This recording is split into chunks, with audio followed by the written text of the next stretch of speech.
محمد وبارک وسلم صلاۃ وسلاما علیک یا رسول اللہ وسلم علیک یا حبیب اللہ۔ گزشتہ مجالس میں زکوٰۃ کے ضروری مسائل آپ حضرات نے سماعت فرمائے۔ انشاءاللہ پھر ہمارا سلسلہ زکوٰۃ پر شروع ہوگا۔ اس سے پہلے میں سوچتا ہوں کہ نماز تراویح کے تعلق سے جو فقہاء کرام نے کتب فقہ میں مسائل تحریر فرمائے، وہ چند مسائل آپ کے سامنے پیش کر دیتا ہوں، اور تراویح کی نماز کی کیا اہمیت ہے شرعی طور پر اس کو بھی آپ سمجھ لیں۔ بعض لوگ اس نماز کو معاذ اللہ اس طریقے سے نفل سمجھ کر چھوڑ دیتے ہیں اور سمجھتے ہیں کہ اس کا پڑھنا کوئی ضروری نہیں ہے، جبکہ صاف صاف یہ مسئلہ کتب فقہ میں تحریر ہے کہ نماز تراویح جو ہے یہ سنت مؤکدہ ہے، اور سنت مؤکدہ کا حکم یہ ہے کہ اس کو چھوڑنے والا گنہگار ہے، مجرم، مستحق عذاب نار ہے۔ اس لیے ہمارے آقا مولا صلی اللہ تعالی علیہ وسلم نے خود نے تراویح کی نماز کا اہتمام فرمایا، اور پھر آپ کے بعد صحابہ کرام خلفائے راشدین رضوان اللہ تعالی علیہ مجمعین نے بھی نماز تراویح کا اہتمام فرمایا اور اس پر مداومت فرمائی، ہمیشگی اختیار فرمائی، یعنی اس نماز کا ہمیشہ اہتمام کیا۔ اور آپ دیکھیں حدیث پاک میں کتنی بڑی فضیلت ہے رمضان المبارک کے اندر قیام کرنے کی، کہ بندہ صبح روزہ رکھے اور رات کے وقت، شام کے وقت میں قیام کرے، قیام اللیل، یعنی کھڑے ہو کر وہ اس طریقے سے نماز پڑھے اور قرآن پڑھے، قرآن کو سنے۔ یہ کتنی بڑی بشارت ہے کہ بخاری کی حدیث ہے کہ رسول اللہ صلی اللہ تعالی علیہ وسلم نے ارشاد فرمایا، جس نے ایمان کی وجہ سے طالب ثواب ہو کر رمضان المبارک کی راتوں میں قیام کیا، یعنی تراویح کا اہتمام کیا، تو اللہ اس کے اگلے پچھلے گناہوں کو معاف فرما دیتا ہے۔ گویا کہ گناہوں کی بشارت ہے،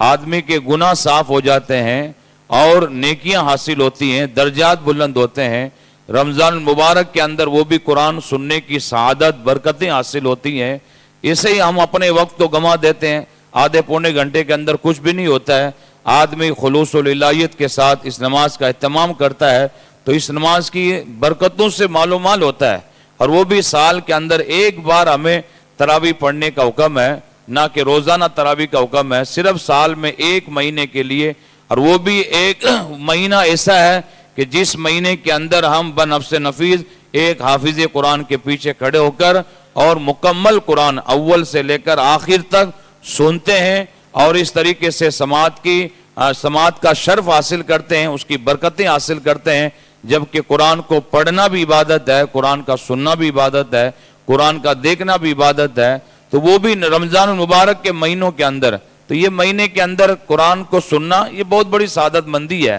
تو اس لیے حضور نے فرمایا اس کے لیے بشارت ہے کہ اللہ اس کے اگلے پچھلے گناہوں کو معاف فرمائے گا۔ اور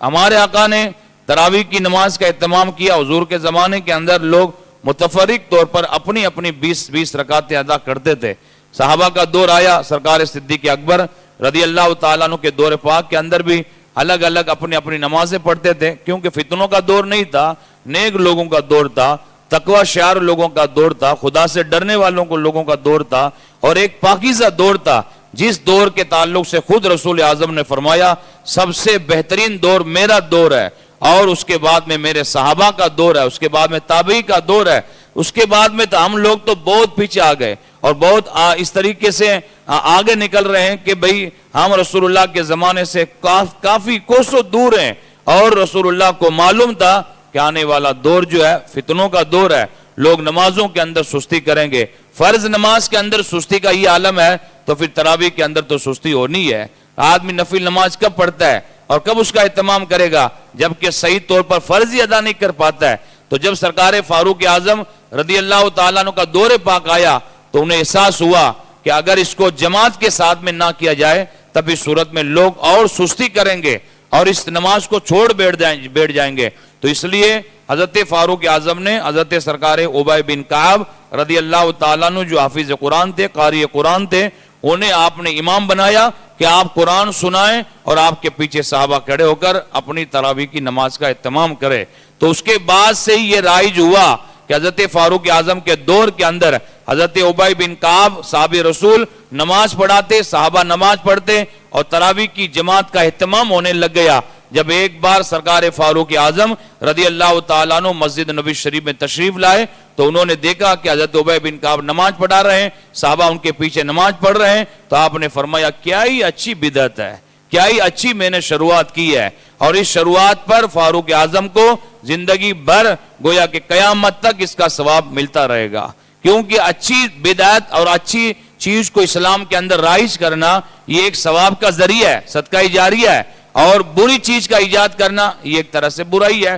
قیامت تک اس کی برائی کا اس کو گناہ لکھا جاتا رہے گا. تو سرکار فاروق اعظم نے اس کو پسند فرمایا. پھر اس وقت سے لے کر آج تک یہ رائج ہے کہ رمضان مبارک کے اندر ایک حافظ قرآن کے پیچھے تراویح کا باقاعدہ جماعت سے اہتمام ہوتا ہے. لوگ سنتے ہیں قرآن کو اور حفاظ لوگ اس طریقے سے قرآن پڑھتے ہیں. اس لیے قرآن کو پڑھنا، ایک ختم کرنا رمضان مبارک کے اندر سنت موقدہ ہے، اور 2 مرتبہ ختم کرنا فضیلت ہے، 3 مرتبہ ختم کرنا افضل ہے. لیکن اچھا ہے کہ بہتر یہی ہے کہ سب سے اچھا کہ ایک بار ہی ختم کیا جائے، کیونکہ لوگوں کے بھی حالات دیکھے جائیں، اس کے اندر بوڑھے بھی رہتے ہیں، بچے بھی رہتے ہیں، کمزور بھی رہتے ہیں. تو اچھا ہے کہ بھئی ایک بار تو کم از کم قرآن ختم ہو ہی جائے، تاکہ ایک بار قرآن سننے کا ہمیں موقع اچھی طریقے سے فراہم ہو جائے. اور اسی طریقے سے فرمایا گیا تراویح کی نماز ہو تو اس کے اندر بھی ارکان کا خیال رکھنا یہ ضروری ہے. ارکان کے اندر، قرات کے اندر جلدی کرنا یہ مکروہ ہے، ورنہ آج کل تو ایسے بھی حفاظ ہیں معاذ اللہ قرآن کو کیسا پڑھتے ہیں